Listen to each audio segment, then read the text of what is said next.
My cheating fiancé demanded, "I want my half of the wedding fund back." After contributing only 20%, I replied, "Fair enough." Then I transferred her half of the remaining $1,500 after all vendors were paid. She was left frantically screaming on the phone that I stole her money. I'm 29 male Logan. I haven't really slept in 3 days. My stomach feels like it's full of broken glass. Tuesday night, I found out my fiancée Alexis, 27, has been cheating on me for the better part of a year. And the person I thought I knew, the woman I was going to marry in 4 months, has been replaced by an entitled, screaming stranger who is currently accusing me of grand theft. The whole story is a mess. The wedding budget was set at $15,000. I'm a project manager and am fortunate to be financially stable, so I didn't mind covering the majority. I put in $12,000. Alexis is a freelance graphic designer and wanted to contribute, so she put in $3,000. We were a team, or so I thought. To be smart about it and get some discounts, we opted to pay a few of the major vendors in full upfront. It saved us about 10% on their fees, which seemed like a good, practical decision at the time. I handled the contracts and payments from a joint savings account we'd set up for the wedding.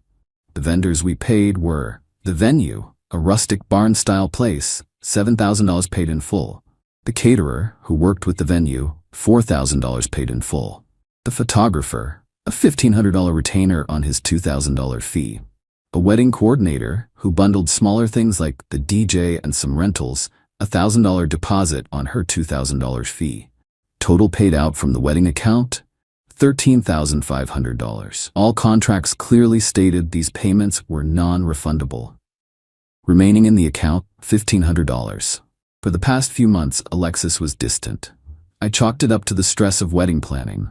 The late nights she spent on deadline with a new client, the way she'd angle her phone away from me. I had that sick feeling in my gut, but I actively chose to ignore it. I loved her. I trusted her. Tuesday night, that trust shattered. She fell asleep on the couch, and a text lit up her phone. It was from Randy. The preview was enough to make me feel like I was going to be sick. Still wish I was the one putting a ring on it. My heart started hammering against my ribs. My hands were shaking. I shouldn't have, but I opened the phone. It was all there. A whole secret life. Months and months of it. Not a drunken mistake, but a calculated, ongoing affair. The hotel receipts in her email, the work trips that were actually weekends with him. I didn't explode. I couldn't. It was like my body went into shock. I walked to the bathroom and threw up. I just knelt on the cold tile for what felt like hours, trying to breathe. There was no anger yet, just this profound, crushing weight of betrayal. The woman I loved was a fiction I had written in my own head. Sometime around 3 a.m., a different feeling started to creep in. A cold, quiet clarity. She had made a series of calculated choices for her own benefit, with no regard for me. An emotional outburst would just give her drama to feed on. I decided to respond with the same level of calculation. I went to our home office, opened my laptop, and looked at the numbers, the contracts, the bank account, and I saw the path forward. The next morning, the confrontation was quiet. I didn't yell. I just put her phone on the kitchen island between us as she was making coffee. Her cheerful good morning died on her lips. Her face went pale. The usual excuses started to bubble up. "It's not what you think. We were just talking. You violated my privacy." I cut her off. "Alexis, it's over. I saw everything. The texts, the emails, the hotel bookings. I want you to pack your things. I want you out of my house." The fake tears of remorse lasted about 30 seconds before they turned into tears of fury. The switch was terrifying. "You can't do this. We have a wedding. We have a life together." "No," I said, my voice flat. "We don't. I'm canceling the wedding today." Her eyes, which had been full of fake tears, suddenly sharpened. They narrowed, and a look of pure transactional greed crossed her face. It was a look I'd never seen before, and it chilled me to the bone. "Fine," she hissed. "I don't care, but I want my money. We put $15,000 in that account. I want my half." The audacity was breathtaking. After what she'd done, her first thought was a cash grab, but I was prepared. "Fair enough," I replied, my voice steady. "You are entitled to your half." A smug, triumphant smirk spread across her face. "Good. I'll expect a transfer of $7,500 today." I just nodded. I'll transfer you your half of what's remaining right now. I walked to the office, her following right behind me, standing in the doorway with her arms crossed as if to make sure I didn't cheat her. I logged into the bank, initiated the transfer, and sent her $750. Her phone buzzed. She glanced down at it, her smirk faltering, then collapsing into disbelief, and then pure rage. $750, she screamed, her voice cracking. Are you kidding me? Where's my money? Where's my $3,000? I swiveled in my chair and calmly showed her the spreadsheet on my monitor. Our wedding fund had $15,000. $1,500 of that has already been paid to vendors in non-refundable amounts. The contracts which you reviewed are very clear. The remaining balance in the account is $1,500. You demanded half. Half of $15 is $750. You got exactly what you asked for. Fair is fair. The screaming that followed was unhinged. She accused me of planning this, of scamming her. She was on the phone with her mother, shrieking that I had stolen thousands of dollars from her. I just sat there, feeling nothing but the cold, hard relief of a choice made. She created this situation. I just provided the invoice. She's packing now, slamming drawers and making a scene. What happens next? I don't know. But for the first time in a year, I feel like I'm not the one being played for a fool. Update: this has been the longest 2 weeks of my life. Thank you to everyone who commented on my original post. Knowing I wasn't crazy was a lifeline. As many of you predicted, the entitlement didn't end when Alexis walked out the door. It just went professional. Her moving out was an exercise in petty cruelty. She didn't take half the toilet paper. She took things she knew would hurt. A framed photo of my late grandfather, claiming she thought it was a gift. The ridiculous souvenir snow globe we bought on our first vacation together. Small, meaningless things to anyone else, but tiny, targeted cuts to me. The day after she left, her father, Vincent, called. I used to think he was a decent guy. I was wrong. There was no hello, just a gruff, "Logan, Alexis tells me you've stolen her savings." I took a breath and decided to meet aggression with calm. "Vincent, good to hear from you. I haven't stolen anything. The money Alexis contributed was spent on its intended purpose. Non-refundable payments for the wedding. A wedding which, I assume she told you, is cancelled because she has been having an affair."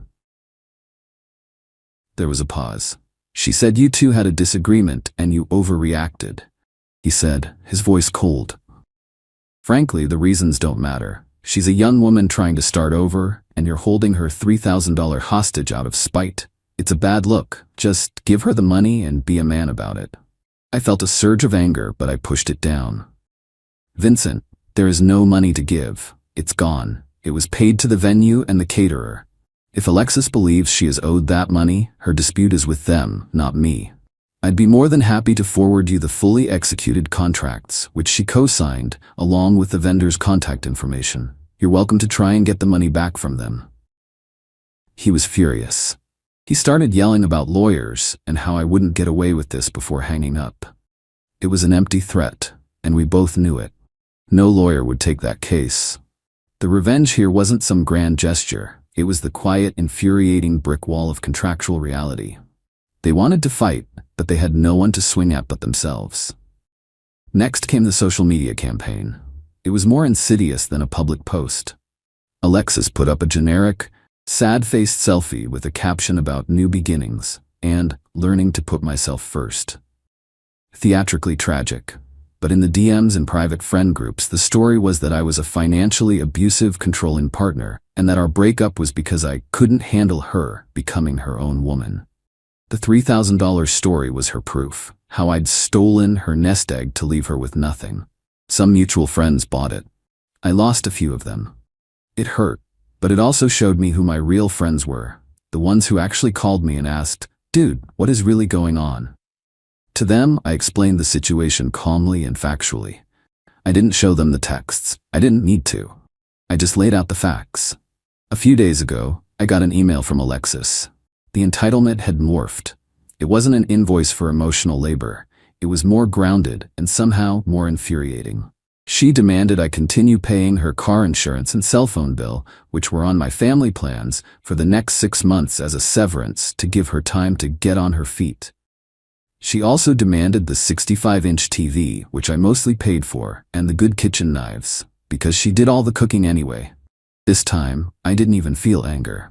It was just pathetic. I responded with a simple 2-line email. Alexis, your belongings have been placed in a storage unit, the first month of which I have paid for. Here is the address and the key code. Please remove your name and belongings from my insurance and phone plans by the end of the month. I did contact the photographer and the wedding coordinator. The photographer was a good guy. He said my $1,500 retainer was lost, but he'd give me a 50% discount on any future session, which was decent of him. The coordinator kept the $1,000 deposit, as per the contract. The bulk of the money, the $11,000 paid to the venue and caterer, is just gone. An expensive lesson. There was no magical way to convert it into a win. The only win was not letting them bully me into paying it twice. The justice wasn't in getting the money back, it was in forcing them to accept its loss as a consequence of her actions. Final update. It's been 6 months. The dust has settled, and my life is my own again. The healing process has been slow and non-linear, but I'm getting there. I wanted to post one last update to close the loop for everyone who followed along. The legal threat from Alexis's father never materialized, just as I suspected. However, about a month after my last update, I did receive a formal-looking letter from a lawyer Alexis had hired. It was a demand letter for the $250, her $3,000 minus the $750 I sent her, citing unjust enrichment and emotional distress. My stomach dropped for a second, but then I remembered I had a plan. I took the letter, my binder of contracts, the bank statements, and a printout of the email where she demanded her half to a lawyer for a 1-hour consultation. He looked everything over, a small smile playing on his lips. He said what I already knew. She didn't have a case. The contracts were ironclad. He drafted a response that was brutally efficient. It laid out the facts, attached copies of the key documents, and politely stated that any legal claim was not with me, but with the vendors who held the non-refundable payments. The final paragraph was my lawyer's own touch of genius. Should your client proceed with litigation against Mr. My Last Name, we will vigorously defend the matter and will subsequently seek to recover all associated legal fees, a cost that will likely exceed the amount in question. We never heard from her lawyer again. The cost of a lawsuit, which she would have lost, would have been more than the money she was after. It was a losing proposition, and her attempt at intimidation failed. The story of Randy, the affair partner, had a much more realistic and in some ways more chilling conclusion. I never sought him out. I didn't care to. But a few months ago, I ran into a mutual acquaintance who knows his circle. Randy wasn't married. He was a bachelor, a serial dater known for being charming and non-committal. There was no wife to discover his affair, no dramatic divorce. He just moved on.